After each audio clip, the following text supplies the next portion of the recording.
getting these customers at a fraction of the cost of what our competition is paying. And these people are sticking, which is why we have this 48% rebuy rate. This is all partially due to our social presence, right? I am consistently online. If you guys follow me on Instagram, you can see that we are constantly producing new content, testing new things. Most recently, we have launched a show called Coffee with Strangers, where I set up a table in the middle of the street, and I'm literally just having coffee with strangers. We're putting it as a short form podcast that's on YouTube, and then we're cutting those pieces up into reels and building an additional channel called Coffee with Strangers that will then also start to contribute to our revenue model. This is something that's going to be boosted through my relationships as a former professional athlete, as a trainer to some of these people, the types of celebrities that I have in my network, and the ability to tap into 500,000 to 5 million followers on social media is right in front of me. This is why we're now presenting these new show concepts, as I have been able to take my foot off of the operational gas and put more into the social growth content. Additionally, on top of all these incredible things that we have done this year, we have also opened up our first cafe in downtown Austin. So this is the beginning of a model that nobody has ever seen. We are creating a franchise army that will build an awareness to our brand that costs us nothing, yet makes us something, right? We are going to build revenue, and they are going to do all the work for us. So our first franchisor is already profitable. He has only been open for 2.5 months in downtown Austin. He is right on 5th Street, 2 blocks away from Whole Foods on Lamar, an incredible location. We already have received inquiries from people in Pensacola, Florida, Utah, Scottsdale, Arizona, and Chicago. So we've already had this type of traction from people seeing us online, and this is going to give us the ability to be closer to meeting people where they are at, which is the theme of this year. Historically, we have always asked people to come to us. Give up your coffee routine. Your coffee sucks, it's bad for you, right? It's got all this sugar in it, all this lactose. And while that may be true, that's a hard conversation to have. That's like trying to get somebody who loves vodka to drink whiskey, right? It's a completely different conversation. Instead of asking somebody now to just drink our instant latte, we have introduced Coffee Booster. This is the future of Strong Coffee's projected growth over the course of the next year. I believe that this product will overshadow our lattes very quickly, based off of the barrier of entry and access to the individuals that are making coffee every morning, 86% of Americans. Of those 86%, over 48% of them want functional ingredients and are willing to pay for it. If we put this product in the front of coffee shops all over America, which is over 50,000 coffee shops, if we can just obtain 10% of them over the course of the next 18 months, which I believe is completely possible with a sales force, we will see over $1 million in revenue from Booster alone per month. And that is with 5,000 coffee shops only doing 2 cases per month. The financials are there. The margins are incredible. Our Coffee Booster is sold at an 85% gross profit margin currently.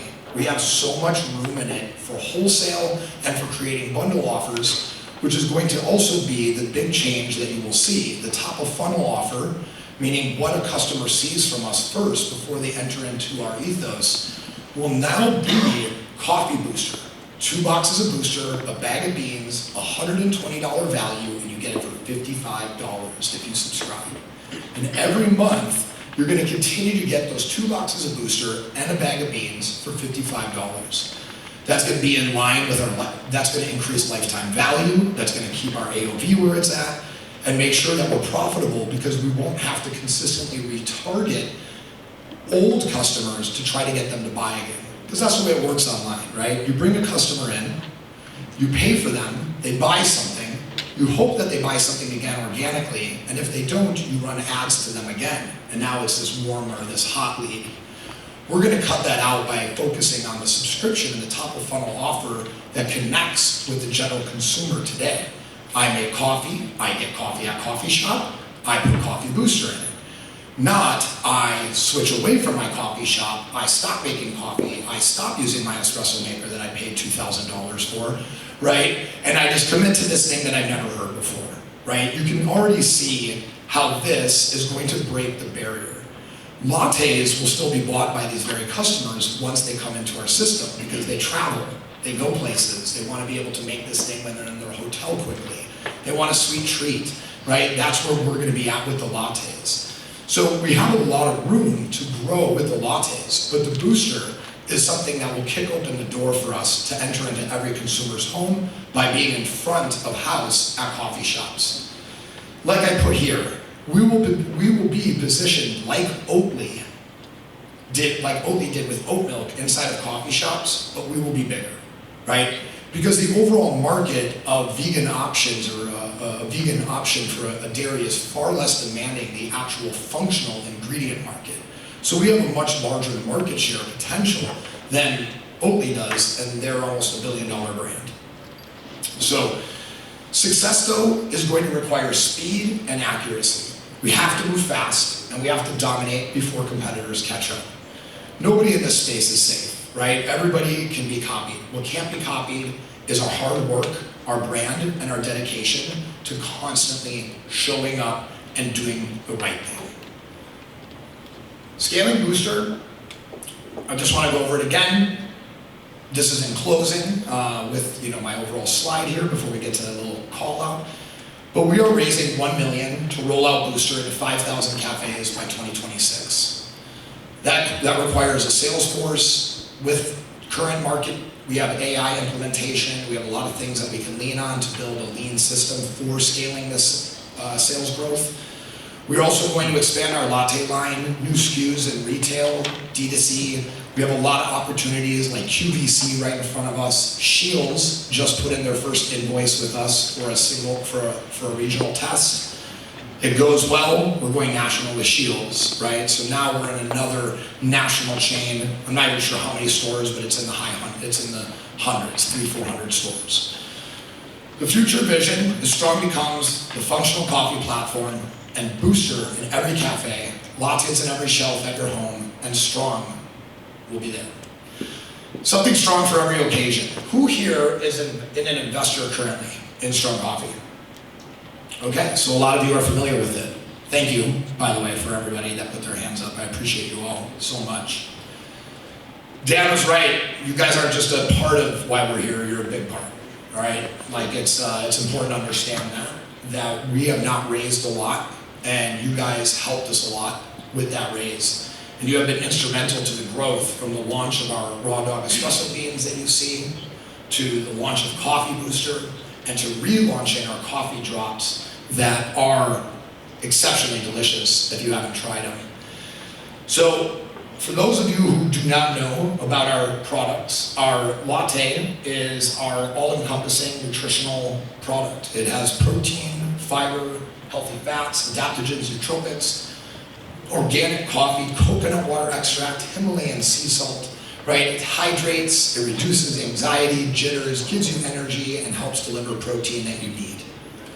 Our coffee drops are the power equivalent of 2 shots of a double shot of espresso with additional adaptogens and nootropics that mirror the instant coffee and adaptogens. So it's actually the same thing.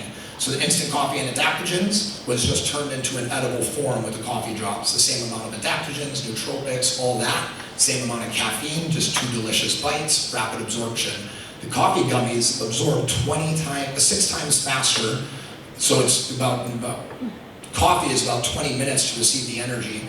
With coffee drops, you're receiving the energy in 5 minutes, 4 minutes. So it's incredibly fast absorbing.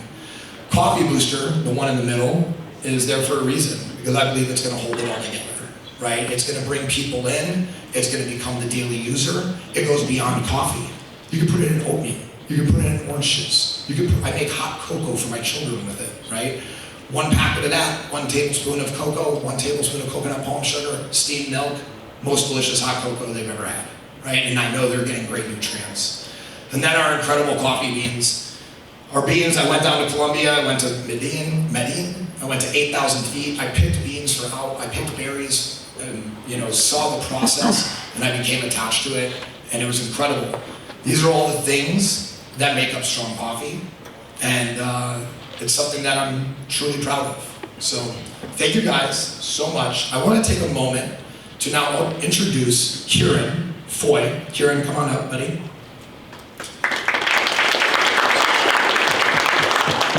So Kieran has been brought on VP of Operations. He is ascending to COO very soon, as he has shown his competency and financials and all these other things that are new to him in these certain categories. He comes from a background, though, of a company that was doing over 100 million, in which he oversaw inventory, logistics, and all that stuff. And I'm going to have him just kind of cover any concerns about what happened about 8 months ago when we had product outages and when we had some product inconsistencies. I heard everybody here, right? Like I heard what everybody was saying. Like we want to help, we want to make sure that Adam's not having these issues. And we were on it, and we brought Kieran in from another company in the space. And I'm gonna let Kieran talk a little bit about what he's done for Strong Coffee since he's come out.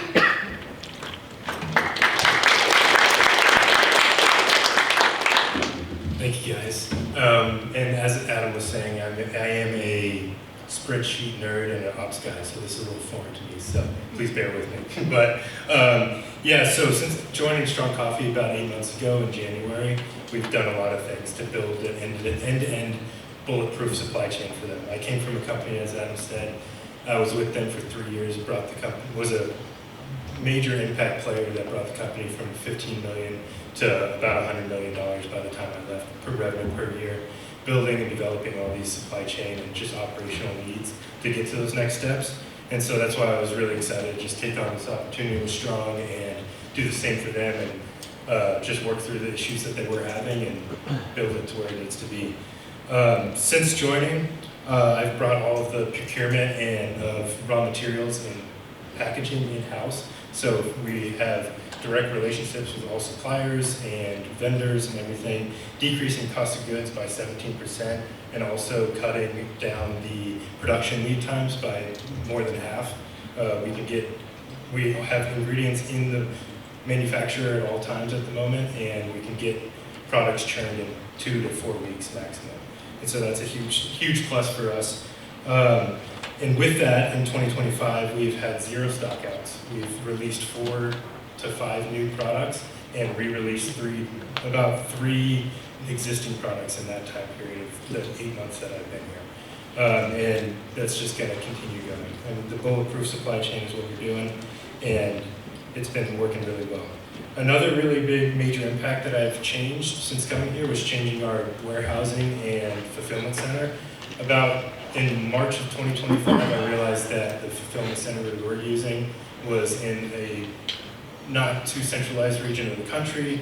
We were paying way too much, and so I centralized us to a bigger fulfillment center that has nationwide facilities to where we can scale across the country easily. And with that being said, we also decreased the monthly fulfillment and shipping costs by up to 24%, which is just saving us a lot of costs to be able to release new products and do all these really cool stuff. We are also, just some background software stuff too. We have introduced a new accounting software called Final Loop. It's fully built and purposeful for scaling new e-commerce D2C brands, where it's a place where we're going to be able to see reporting and forecasting, accounts receivable and payable all the times, fully reviewing P&Ls, cash flow, and all that good stuff. So very good things to be able to just make sure that we're organized and making sure that all the profitability is what we're saying. The last thing that I've been really working and being bulldog on right now is getting Strong Coffee globally.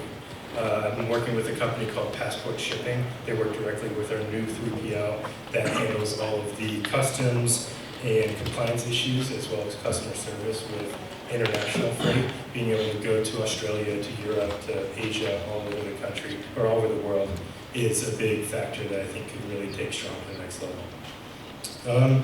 Yeah, I think that's good.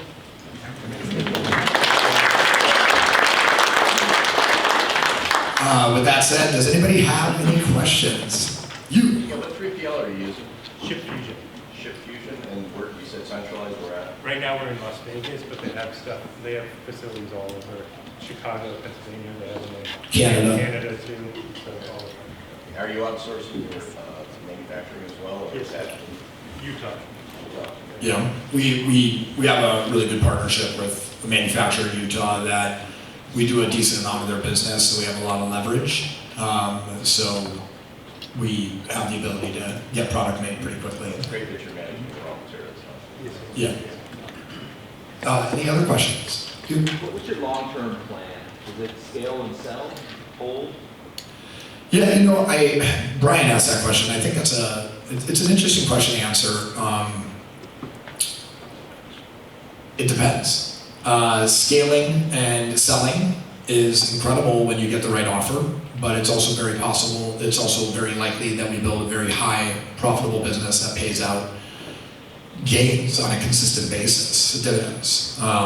So the market will dictate that based off of the cost of money at the time when we hit that inflection point. So we want to get to a place where we see growth at like a hockey stick rate for us to hit an exit. But if a hockey stick doesn't necessarily happen, that would potential like a high exit, then we would be focused on continuing to build lean and profitable, which, you know, at the valuation that you're all coming in at, if we're doing 50 million a year and we have a 33% gross profit margin, like everybody's getting a lot of money on a consistent basis. So I hope that answers your question. If somebody comes up to me, and my goal is to build this to 100 million plus scale business to exit, right?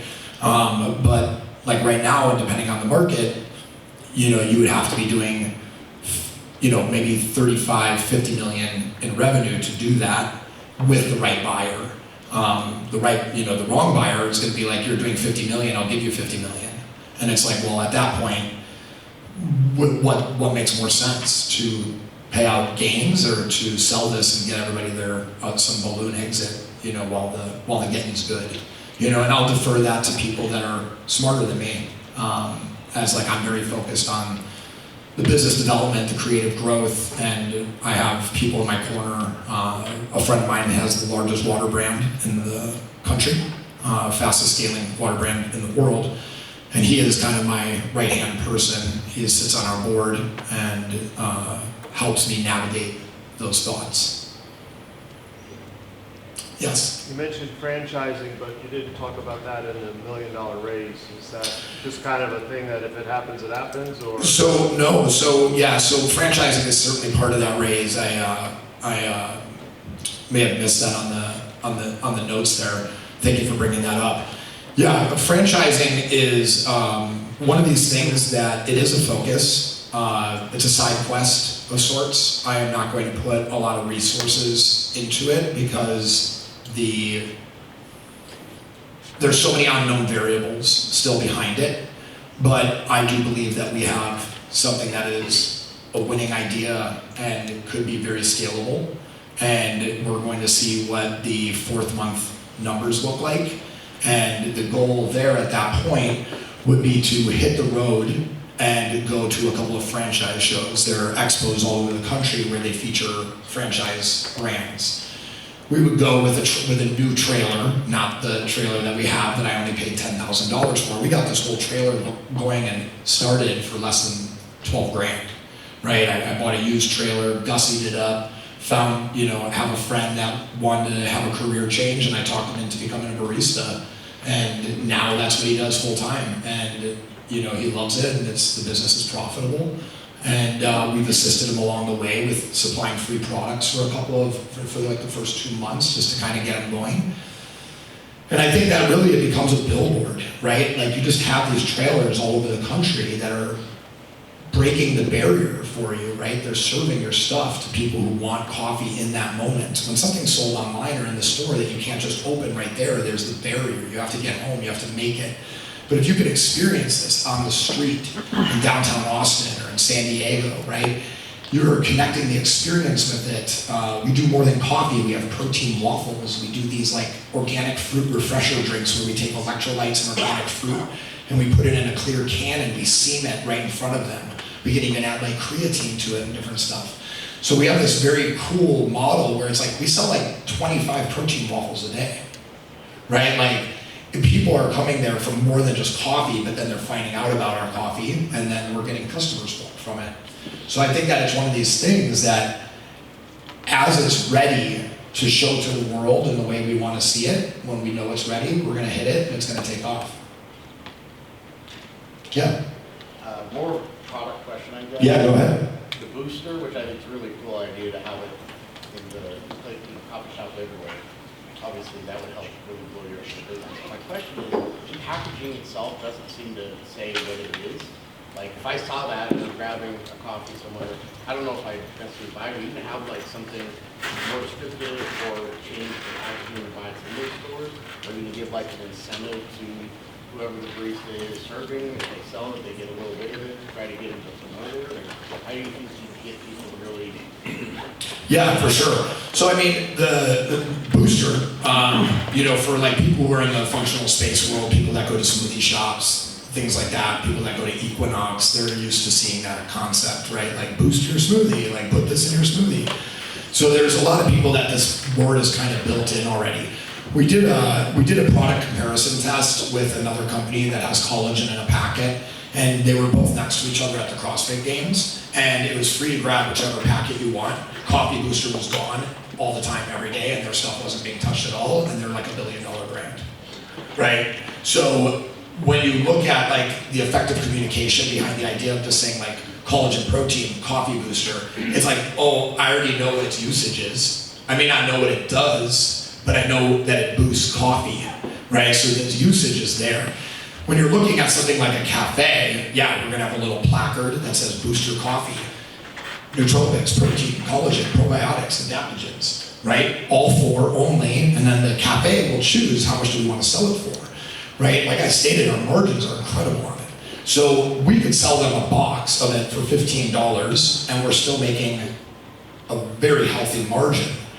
We retail it for $30. We have been testing the booster at $3 a boost in our cafe, and over 35% of all people have put booster inside of it for an additional $3, making our AOV at that coffee shop go up by over 30%, right? So it's like every cup of coffee that Aryan is selling at the trailer currently, he's making an additional $2 per cup on those cups, which for a coffee shop is a very big deal, because the turnover on a coffee shop is all predicated on how many espressos can be pulled from a machine. And there is a finite number, right? It's 100 per hour, right? So if you know you can only pull 100 shots per hour, and that's your limit, you're either A, buying another stage espresso maker, like a 2-stage, which is gonna cost you $12,000, not $4,000, right? So now you gotta spend that much more to get more stages out of it. Go through a 3-stage, you're spending $30,000 for this espresso maker. Like they're ridiculously expensive. So that's their limitation. So if you're showing them that they can put this item into every cup of coffee or tea or these other things like smoothies behind their bar, it just gives them an ability to make that much more per transaction, which is truly the limiting factor behind any retail presence. I mean, even the Gap can only ring up so many people in a day. If the line was out the door, like they only could get through so many people. Any other questions? Yeah, Okay. I have just a one. Okay, yeah. So of all the products, the presumption is the booster has the highest margin, but like, is Coffee Drops the next one that has the highest margin, or? Coffee Drops have a significant margin. The problem with them is the AOV. So if you came to our website, you bought one bag of drops, we'd be fucked, right? Like it'd be like, oh man, we just paid $30 for that customer to buy a $9 bag of gummies, right? Like that's not a good trade-off. So that is not like a forward-leading product. That's something that we push hard on Amazon because we can manage those costs. With drops on our site, it's more of an add-on. It's something that we upsell people on, because if we can squeeze if we only squeeze an extra $25 out of every customer that we've had this year, like we would make an additional like $1.2 million, right? Like it's pretty wild. So it's like we just are trying to increase lifetime value with things like those drops. And I think they also could really crush at airports. We had one other question. So what's the competitive landscape like, let's say, for the coffee booster product? Like, are there giant companies that are trying to do something similar, or are there other companies that have done or do the same thing? No, so I think the problem with like giants, like you're speaking of, have a problem with they're just trend chasers, but they're always late to the trend, right? So what you generally see inside of coffee shops is like a mushroom booster, right? The problem with the mushroom boosters is it changes the flavor of the coffee, changes the texture, right? It changes the smell. It doesn't have protein in it, right? It doesn't have electrolytes. It doesn't have probiotics. So when you look at like the comparison of like say like a Chavicino, which is like this mushroom addition that you'll see at some coffee shops that's in this little pink packaging, something like that they're charging $3 for mushrooms that 90% of people don't know what the fuck they do, right? Like we all know what protein does. It's good for us. That's what we know it does. We don't specifically know why, but we know it's good for us, right? Electrolytes, probiotics. I eat yogurt because of probiotics, right? Like, so even a grandma understands like the nuances behind those basic words. So instead of getting lost in a fad, which, you know, we could have been a company that got lost in a fad, everybody was doing keto products. And everybody's like, oh, this is a great keto product, you should just do this. And I'm like, dude, keto's gonna die in like a fucking year. And there it was, laying on the floor a year later, right? I've been in the nutritional and health space for so long that this is all just a cycle, and you never want to attach to a cycle. The things that won't ever be not sexy is protein, right? Is probiotics. Those things are always gonna be sexy because billion-dollar markets back it up. So I think that it has huge potential, and I don't think, lastly, all the small coffee shops have picked up the sugar alternatives first, stevia, monk fruit, right? Starbucks didn't carry that until about 3-4 years after coffee shops were doing that. The big machines move slow, right? So if we move fast and we get into these cafe shops and these things, we will be the leader in it, and people will just want to do it with us. Starbucks will just want to carry it there. Like, why doesn't Starbucks make their own protein bar? It's because this bar saves lives, right? It just makes it easier. And Nescafe manages all that. So that is who I see as a buying target for us, is Nescafe. They manage all of the retail, and they hold 70% of all the instant coffee in the world. So they can instantly plug into our system and just become a giant with strong coffee. That's it. All right. I saw coffee prices are up. Dan, beat him up. Coffee prices are up 14.5% year over year. Are you guys seeing that?